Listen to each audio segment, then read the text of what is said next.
안녕 예수님. 오늘은 9월 2일 연중 제22주간 월요일입니다. 독서와 복음 말씀 봉독하도록 하겠습니다. 성부와 성자와 성령의 이름으로 아멘. 제1 독서입니다. 사도 바오로의 테살로니가 일서 말씀입니다. 형제 여러분, 죽은 이들의 문제를 여러분도 알기를 바랍니다. 그리하여 희망을 가지지 못하는 다른 사람들처럼 슬퍼하지 말라는 것입니다. 예수님께서 돌아가셨다가 다시 살아나셨음을 우리는 믿습니다. 이와 같이 하느님께서는 예수님을 통하여 죽은 이들을 그분과 함께 데려가실 것입니다. 우리는 주님의 말씀을 근거로 이 말을 합니다.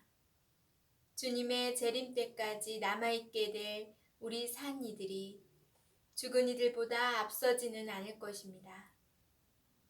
명령의 외침과 대천사의 목소리와 하느님의 나팔 소리가 울리면 주님께서 친히 하늘에서 내려오실 것입니다. 그러면 먼저 그리스도 안에서 죽은 이들이 다시 살아나고 그 다음으로 그때까지 남아있게 될 우리 산 이들이 그들과 함께 구름 속으로 들려 올라가 공중에서 주님을 맞이할 것입니다. 이렇게 하여 우리는 늘 주님과 함께 있을 것입니다. 그러니 이러한 말로 서로 격려하십시오. 주님의 말씀입니다. 하느님 감사합니다. 복음 말씀입니다. 루카가 전한 거룩한 복음입니다. 그때 예수님께서는 당신이 잘하신 나자렛으로 가시어 안식일에 늘 하시던 대로 회당에 들어가셨다. 그리고 성경을 봉독하려고 일어서시자 이사야 예언자의 두루마리가 그분께 건네졌다. 그분께서는 두루마리를 펴시고 이러한 말씀이 기록된 부분을 찾으셨다. 주님께서 나에게 기름을 부어주시니 주님의 영이 내 위에 내리셨다. 주님께서 나를 보내시어 가난한 이들에게 기쁜 소식을 전하고 잡혀간 이들에게 해방을 선포하며 눈먼 이들을 다시 보게 하고 억압받는 이들을 해방시켜 내보내며 주님의 은혜로운 해를 선포하게 하셨다. 예수님께서 두루마리를 말아 시중두는 이에게 돌려주시고 자리에 앉으시니 회당에 있던 모든 사람의 눈이 예수님을 주시하였다. 예수님께서 그들에게 말씀하기 시작하셨다. 오늘 이 성경 말씀이 너희가 듣는 가운데에서 이루어졌다. 그러자 모두 그분을 좋게 말하며 그분의 입에서 나오는 은총의 말씀에 놀라워하였다. 그러면서 저 사람은 요셉의 아들이 아닌가 하고 말하였다. 예수님께서는 그들에게 이르셨다. 너희는 틀림없이 의사야 내 병이나 고쳐라 하는 속담을 들며 내가 카파르나움에서 하였다고 우리가 들은 그 일들을 여기 내 고향에서도 해보아라 할 것이다. 그리고 계속 이르셨다. 내가 진실로 너희에게 말한다. 어떠한 예언자도 자기 고향에서는 환영을 받지 못한다. 내가 참으로 너희에게 말한다. 3년 6개월 동안 하늘이 닫혀 온 땅에 큰 기근이 들었던 엘리야 때 이스라엘에 과부가 많이 있었다. 그러나 엘리야는 그들 가운데 아무에게도 파견되지 않고 시돈 지방 사렙타의 과부에게만 파견되었다. 또 엘리사 예언자 시대에 이스라엘에는 나병 환자가 많이 있었다. 그러나 그들 가운데 아무도 깨끗해지지 않고 시리아 사람 나아만만 깨끗해졌다.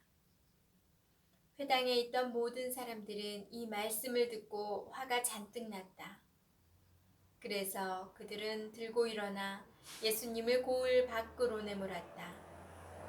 그 고을은 산 위에 지어져 있었는데 그들은 예수님을 그 벼랑까지 끌고 가 거기에서 떨어뜨리려고 하였다.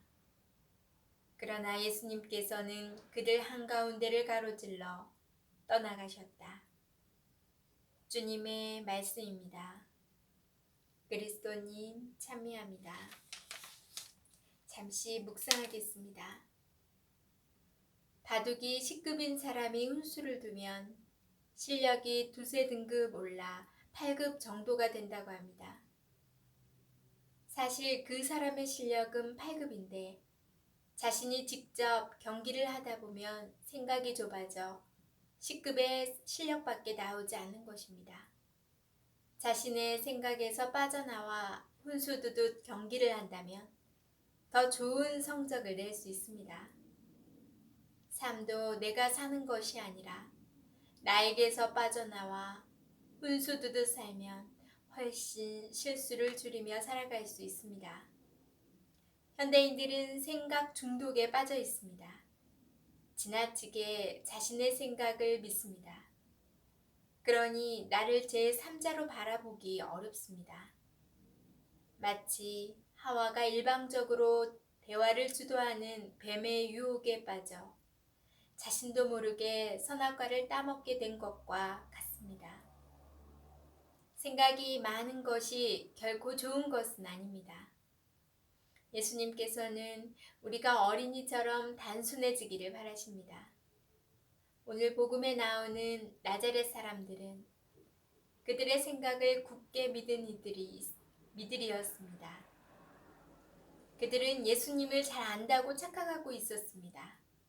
그래서 성령을 받고 돌아오신 예수님께서 말씀하실 때 놀라워하면서도 결국에는 저 사람은 요셉의 아들이 아닌가 하며 다시 그들의 생각에 빠져들었습니다. 이에 예수님께서는 어떠한 예언자도 자기 고향에서는 환영을 받지 못한다고 하시며 고향 사람들의 경직된 마음을 나무라십니다. 나의 생각만 절대적으로 따르면 하느님의 뜻에 무관심하게 됩니다. 하느님의 뜻을 따르려면 나의 생각을 버려야 합니다. 하와와 뱀과 대화하면서 하느님을 생각할 여유가 없었습니다. 뱀과의 대화에 너무 몰두하고 있었기 때문입니다. 생각이 많으면 사춘기 아이처럼 되기 쉽습니다. 자기만의 생각으로 마음의 문을 닫아 걸어 자신이 만든 방에 갇혀버릴 수 있습니다. 그런데 그 문 밖에 주님께서 계십니다. 아멘. 성부와 성자와 성령의 이름으로 아멘. 오늘 묵상을 하면서 제 첫째 아이가 요즘 사춘기인데 똑같다는 생각이 들었어요. 마음이 경직된 사람. 중2병, 맞아, 북에 있는 분도 무서워서 못 내려온다는 바로 그 병에 걸린 첫째 아이가 병에 걸렸는데요. 신앙에도 큰 변화가 있더라고요. 초등학교 때는 정말 재미있게 친구들과 즐겁게 신앙생활 하던 그 친구가 중학생이 되면서 2학년이 되더니 물론 최소한의 봉사 맡은 거는 끝마치려고 하고는 있는데 신앙의 큰 중심이 생각이 많이 바뀌더라고요. 얼마 전에 얘기를 하는데 예전에는 자기가 하나님을 믿었대요. 근데 요즘은 안 믿는데요. 하나님까지 부정을 하고 있더라고요. 왜 그러냐 그랬더니 세상에 이런 일이 있는데 하나님이 계시다면 어떻게 이런 일이 있을 수 있느냐 못 믿겠다 그러더라고요. 그래서 제가 말할 수 있는 데까지 잘 설명을 해도 마음의 문을 꽉 닫아서 받아들이려고 하지 않더라고요. 그래서 어떻게 할까 강하게 끌고 가려고 해도 안 되고 그냥 방치해도 오히려 더 돌아서려고 그러고 어떻게 할까 고민하고 계속 그 친구를 위해서 기도를 하고 있었는데 어떤 교수님께서 그러시더라고요. 중2, 사춘기 아이들은 그냥 가만히 아무것도 하지 않고 놔둬야 된다. 그러시더라고요. 그래서 가만히 아무것도 안 하고 그대로 놔두면서 지켜주고 지켜보면서 옆에서 내가 할 일은 그냥 기도밖에 없구나 해서 미사도 그 친구를 위해서 봉헌하고 기도도 화살기도도 또 목주기도도 그 친구를 위해서 그냥 조용히 저 혼자 하고 있습니다. 그 친구를 보니까 정말 우리가 잘못 하느님을 완고한 마음을 가지고 있으면 이 경직된 마음에 하느님이 들어올 틈이 없겠더라고요.